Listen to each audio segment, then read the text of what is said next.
Hi everyone, and welcome to the expansive journey. In this video, I'm going to talk a little bit about good versus bad versus non-duality. And this is my perspective and how I perceive this.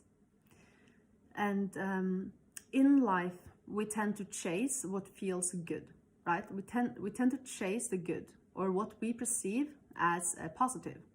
And what that really is what we think is charged with positive emotions, right? What gives us pleasure in some sense. And the truth is that as long as we are seeking one side of the duality, we also create with our minds the polar opposites, right? If we want something, we indicate that we do not want something which is the opposite. So we create the duality. When we create the bad, when we seek the good. Because there is no good without bad, and there is no bad without good.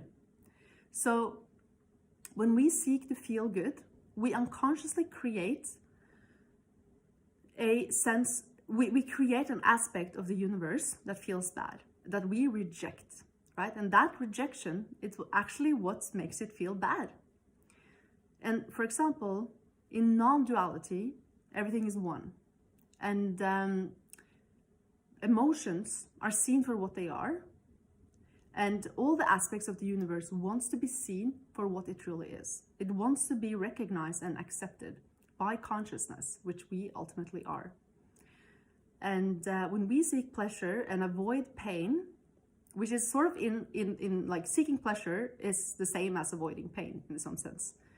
And this is actually what traps us in duality. This is actually what we think will free us, but it keeps us it lures us into this tunnel where we can't escape, because we believe the next thing, right? And when we learn to face life as it is, without labels, it doesn't mean that we can have a goal and work towards that. But when we learn to face life as it is, we don't need things to be a certain way. We won't reject certain aspects or parts of reality, which we ultimately are, right? We won't reject parts of ourselves, and the universe won't reject parts of itself that it has created, because one cannot exist without the other. I think that's really important to understand about duality and experience altogether, because all experience, human experience, is constructed of duality and polarities, right?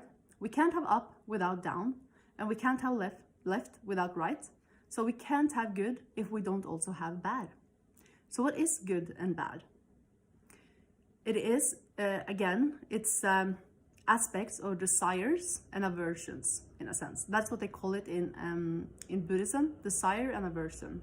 As long as we have desire, we also have aversion, and that makes us suffer, because we are sort of engaging in that fantasy about a part of creation that we believe will set us free, when the only thing that can set us free is when we face everything, when we don't shy away from anything in this universe, when we are able to sit with our shame or fear, we're able to do things that is not pleasurable. This is how we actually become liberated, when we stop running away from what is. And that was my message today. I do believe when we wake up, at least in my experience, that we lose more and more of that personal preference. We are more and more realizing that everything we seek is already here. It is actually to have peace with whatever that comes through into our experience. And usually we need a deep sense of loss, or a deep sense, a really challenging experience, to even start seeking this path, because before that we are trapped in the wheel of pleasure seeking, right? Just wanting to feel good no matter what, and trying to avoid feeling bad. And I believe that's sort of like the wheel of karma, or the thing that traps us as human beings. After awakening, in my experience, it's more about losing that preference. Doesn't mean that I can't have a direction in life, even though that also changes the way we have directions, at least in my experience. It just means that I want to be okay no matter what, right? I want to feel good, or not feel good, but embrace whatever I feel, which usually feels very good to me, paradoxically. If you allow yourself to feel bad, you will start to feel good. So this is how we transcend the duality. And this is how we learn to be okay with whatever is.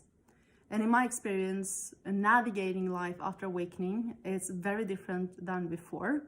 It's not about creating a personality anymore. It's not about chasing or building. It's more about exploring. It's more about curiosity and maybe creation from a place of joy and love and compassion and a deep sense of peace. So we don't need to go outside to seek more than we already have.